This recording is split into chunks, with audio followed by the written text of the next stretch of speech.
ഒരു മൈനറായ പെൺകുട്ടിയുടെ വിവാഹം കേരളത്തിൽ നടത്തിയതുമായി ബന്ധപ്പെട്ട് ആ കുട്ടിയുടെ രേഖകൾ നമ്മളത് എല്ലാവരും വിചാരിക്കുന്ന അവർ കേരളത്തിൽ ഹാജരാക്കിയ രേഖകൾ വ്യാജമാണ് എന്നുള്ളതാണ്. പക്ഷെ അതല്ല, അത് വ്യാജ രേഖകൾ കൊടുത്തുകൊണ്ട് തയ്യാറാക്കിയ രേഖയാണ് എന്ന് പറഞ്ഞാൽ നമ്മളിപ്പോൾ അതിന്റെ QR കോഡും ഒക്കെ സ്കാൻ ചെയ്ത് ചിലപ്പോൾ പരിശോധിക്കുമ്പോൾ അത് അപ്രകാരം ഉള്ളതാണെന്ന് തോന്നും. പക്ഷെ എൻ്റെ കയ്യിൽ ലഭ്യമാണ്. ദേശീയ പട്ടികവർഗ കമ്മീഷന് ഈ കുട്ടിയുടെ പ്രസവം നടന്ന MCH എന്ന് പറയുന്ന മഹേശ്വറിലെ ഹോസ്പിറ്റലിലെ പ്രസവിക്കുന്ന സമയത്ത് ഡോക്ടർമാരും നേഴ്സുമാരും തയ്യാറാക്കുന്ന ഒരു രേഖയുണ്ട്. ആ രേഖയിൽ വളരെ വ്യക്തമായി സൂചിപ്പിച്ചിട്ടുണ്ട് അതിന്റെ ജനന തീയതി എന്നാണ് എന്നുള്ളത്. അത് 30/12/2009 വൈകിട്ട് 5:50 അതിനകത്ത് ആ കുട്ടിയുടെ പേര് കുട്ടിയുടെ അച്ഛന്റെ പേരും കുട്ടിയുടെ അമ്മയുടെ പേരും കൃത്യമായി പറഞ്ഞിട്ടുണ്ട്. ലടുക്കി പെൺകുട്ടിയാണ് ജനിച്ചതെന്ന് പറഞ്ഞിട്ടുണ്ട്. ആ കുട്ടിയുടെ തൂക്കം 2 കിലോ 100 ഗ്രാം ആണെന്ന് പറഞ്ഞിട്ടുണ്ട്. പ്രസവിച്ച സമയത്ത് ആ കുട്ടിയുടെ മാതാവ് 34 ആഴ്ച പ്രായമുള്ള ഗർഭമായിരുന്നു പറഞ്ഞിട്ടുണ്ട്. സിസേറിയൻ ആണെന്ന് പറഞ്ഞിട്ടുണ്ട്. വളരെ വ്യക്തമായ രേഖകളുണ്ട്. അതുകൊണ്ടാണ് ദേശീയ പട്ടികവർഗ കമ്മീഷന് മധ്യപ്രദേശ് സർക്കാരിനോട് ഇവിടെ ഹാജരാക്കിയ ആ ബർത്ത് സർട്ടിഫിക്കറ്റ് റദ്ദാക്കണമെന്ന് പറഞ്ഞത്. ചുമ്മാതൊരു പട്ടികവർഗ കമ്മീഷൻ എങ്ങനെ പറയും? മനസ്സിലാക്കൂ, ഭരണഘടനാ ഭേദഗതി പ്രകാരം രൂപം കൊണ്ടൊരു സംവിധാനമാണ്. നേരത്തെ ദേശീയ പട്ടികജാതി പട്ടികവർഗ കമ്മീഷനായിരുന്നു. അത് പിന്നീട് ഭരണഘടനാ ഭേദഗതി പ്രകാരം പട്ടികജാതി കമ്മീഷനും പട്ടികവർഗ കമ്മീഷനുമാക്കി. അത് രാഷ്ട്രപതിയോടും പാർലമെന്റിനോടും ആൻസറബിൾ ആയിട്ടുള്ള ഒരു സംവിധാനമാണ്. കൃത്യമായിട്ടാണ് ആ രേഖയിൽ, എൻ്റെ ആ രേഖ ലഭ്യമാണ്. ആശുപത്രിയിലെ പ്രസവ സമയത്ത് ഡോക്ടർമാരും ചേർന്ന് തയ്യാറാക്കുന്ന ഒരു ഫോം ഉണ്ട്. സ്ത്രീകൾക്കറിയാം, പ്രസവ സമയത്ത് തയ്യാറാക്കുന്ന രേഖയാണ്. ആ രേഖയിൽ വളരെ കൃത്യമാണ്. ആ സീരിയൽ നമ്പർ വരെ, ആ വർഷം നടന്ന പ്രസവങ്ങളുടെ സീരിയൽ നമ്പർ വരെ, അതിന് മുമ്പുള്ള പ്രസവത്തിന്റെ വിവരങ്ങൾ, അതിന് ശേഷമുള്ള പ്രസവത്തിന്റെ വിവരങ്ങൾ ഒക്കെ ഉണ്ട്. അന്നേരം ഇത് തെറ്റിദ്ധാരണാജനകമായിട്ടുള്ള ഒരു സംഭവമാണ്. ആ കുട്ടി മൈനർ ആണ് എന്നുള്ളതിന് ആധികാരികമായ രേഖയുണ്ട്. അതിന്റെ അടിസ്ഥാനത്തിലാണ് പട്ടികവർഗ കമ്മീഷന്റെ റെക്കമെൻഡേഷന്റെ അടിസ്ഥാനത്തിൽ മധ്യപ്രദേശ് സർക്കാർ ആ ബർത്ത് സർട്ടിഫിക്കറ്റ് റദ്ദാക്കിയത്. അതേപോലെ തന്നെ ആ കുട്ടിയുടെ മാതാപിതാക്കളുടെ സംഭാഷണങ്ങൾ നമ്മുടെ ലഭ്യമാണ്.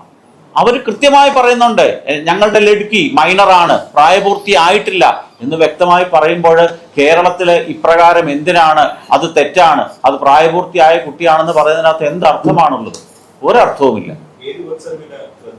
ഏതാ? മധ്യപ്രദേശ് സർക്കാരിൽ നിന്ന് കൊടുത്ത സർട്ടിഫിക്കറ്റ് തന്നെയാണത്. അതാണ് അത് കറക്റ്റ്. പക്ഷെ എന്താണെന്നറിയാം, താങ്കളത് മനസ്സിലാക്കേണ്ടത്, വ്യാജമായ ഒരു അഫിഡവിറ്റ് കൊടുത്തതിന്റെ അടിസ്ഥാനത്തിൽ തയ്യാറാക്കിയാൽ, നമ്മുടെ നാട്ടിലും അങ്ങനെ ഉണ്ട്. ഇപ്പോൾ ബർത്ത് എല്ലാ പ്രസവങ്ങളും രജിസ്റ്റർ ചെയ്യണമെന്ന് നിർബന്ധമേ ഇല്ല. ഇപ്പോൾ ഒരു കുട്ടിയെ വീട്ടിൽ പ്രസവിച്ചു എന്ന് കരുതുക. ആശുപത്രിയിലും പ്രസവിക്കാം, വീട്ടിലും പ്രസവിക്കാം. വീട്ടിൽ പ്രസവിച്ച ഒരു കുട്ടിയുടെ ബർത്ത് രജിസ്റ്റർ ചെയ്തിട്ടില്ല എന്ന് പറഞ്ഞുകൊണ്ട് ഒരു നോട്ടറിയുടെ അഫിഡവിറ്റ് കൊടുക്കുകയാണ് എന്നുണ്ടെങ്കിൽ, എനിക്ക് നിയമപരമായ അറിവില്ലാത്തത് നിമിത്തം വീട്ടിൽ പ്രസവിക്കുകയായിരുന്നു, ഞാൻ ആ വിവരം തദ്ദേശ സ്വയംഭരണ സ്ഥാപനങ്ങളിൽ അറിയിച്ചിട്ടില്ല, അതുകൊണ്ട് എൻ്റെ മകന്റെ ബർത്ത് രജിസ്റ്റർ ചെയ്തിട്ടില്ല, അതുകൊണ്ട് രജിസ്റ്റർ ചെയ്ത് തരണം എന്നൊരു അഫിഡവിറ്റ് കൊടുക്കുകയാണെങ്കിൽ കൊടുക്കും. അങ്ങനെയാണ് നിയമം. അതിന്റെ രേഖയുണ്ട്, അതിന്റെ പുറകിലെ അഫിഡവിറ്റുകൾ കൊടുത്തിട്ടുണ്ട്. ആ അഫിഡവിറ്റുകളാണ് വ്യാജമെന്ന് ഞാൻ പറഞ്ഞത്. ആ വ്യാജ അഫിഡവിറ്റുകളുടെ അടിസ്ഥാനത്തിൽ തയ്യാറാക്കി ഇഷ്യൂ ചെയ്ത ബർത്ത് സർട്ടിഫിക്കറ്റ് ആണ് ക്യാൻസൽ ചെയ്തിരിക്കുന്നത്. അല്ലാതെ വ്യാജ സർട്ടിഫിക്കറ്റ് റദ്ദാക്കാൻ സർക്കാർ ഓർഡർ ഇടേണ്ട കാര്യമില്ലല്ലോ. വ്യാജ സർട്ടിഫിക്കറ്റ് അല്ല, സർട്ടിഫിക്കറ്റ് ഒറിജിനല്ല. പക്ഷെ ആ സർട്ടിഫിക്കറ്റിന് വേണ്ടി ഉണ്ടാക്കിയത് വ്യാജരേഖകളാണ്. അതാണ് കൃത്യമായിട്ടുള്ളത്. എല്ലാം ഉണ്ട്. ആ പയ്യനെ സംബന്ധിച്ചും ആ പെൺകുട്ടിയെ സംബന്ധിച്ച് സകല വിവരങ്ങളും എൻ്റെ ലഭ്യമാണ്. സകല വിവരങ്ങളും ദേശീയ പട്ടികവർഗ കമ്മീഷന്റെ എല്ലാ അനക്ഷരായിട്ട് സൂചിപ്പിച്ചിരിക്കുന്ന എല്ലാ രേഖകളുമുണ്ട്. അത് വളരെ വ്യക്തമാണ്. അതുകൊണ്ടാണ് ഞങ്ങൾ ആ കുട്ടിക്ക് എതിരല്ല. അത് ആദ്യം മാധ്യമ പ്രവർത്തകരായ നിങ്ങൾ മനസ്സിലാക്കേണ്ട കാര്യം. ആ മൈനറായ കുട്ടികളോട് ഞങ്ങൾക്ക് സഹതാപം മാത്രമേ ഉള്ളൂ. അതിനെ പീഡിപ്പിക്കണമെന്നോ ഉപദ്രവിക്കണമെന്നോ ഞങ്ങളുടെ സംഘടനയ്ക്ക് യാതൊരു താല്പര്യവുമില്ല. പക്ഷെ ഇതിന്റെ പിറകിൽ നടന്നിട്ടുള്ള ചതി, വഞ്ചന എന്തുകൊണ്ടാണ്? അദ്ദേഹം സൂചിപ്പിച്ച പോലെ എന്തിനാണ് കേരളത്തിലേക്ക് ഇത്ര ദൂരം താണ്ടി വന്ന് ഇവിടെ ഒരു കല്യാണം? ഏതെങ്കിലും ഒരു സിനിമാ ഷൂട്ടിംഗ് നിങ്ങൾക്ക് ചൂണ്ടിക്കാണിക്കാൻ പോകും? ഒരു സിനിമാ ഷൂട്ടിങ്ങിനാണ് വന്നതെന്ന് പറയുന്നത്. ഏത് സിനിമ പറയൂ? ഒരു സിനിമയിലും ഇല്ല. ഒരു കാര്യം കൂടെ ഉണ്ട്. ആ വിവാഹം നടന്ന ക്ഷേത്രത്തില് ആ ദേശീയ പട്ടികവർഗ കമ്മീഷന്റെ റിപ്പോർട്ടിനകത്ത് പറയുന്നുണ്ട്, ഒരാഴ്ച മുമ്പേ ആ ക്ഷേത്ര ഭാരവാഹികളെ സമീപിച്ചിട്ടുണ്ട്. ഒരാഴ്ച മുമ്പേ. അങ്ങനെ ഈ ഒരാഴ്ച ഗ്യാപ്പ് കിട്ടി. സ്വാഭാവികമായിട്ട് വന്ന് അന്വേഷിക്കാമായിരുന്നു, തിരക്ക് പിടിച്ചുകൊണ്ട്. ആ ക്ഷേത്രം എന്ന് പറയുന്നത് ഇത്തരത്തിൽ നിരവധിയായ ഇന്റർ റിലീജിയൻ വിവാഹങ്ങളുടെ വേദിയാണ്. അതോടെ മനസ്സിലാക്കണം. ഇന്റർ റിലീജിയൻ, ഒരു ഹൈന്ദവ ക്ഷേത്രം ഇന്റർ കാസ്റ്റ് അല്ല. അത് മനസ്സിലാക്കുക ഡിഫറൻസ്. ഇന്റർ റിലീജിയൻ, ആ പട്ടികവർഗ കമ്മീഷന്റെ റിപ്പോർട്ടിനകത്ത് 1, 2, 3 പറഞ്ഞിട്ടുണ്ട്.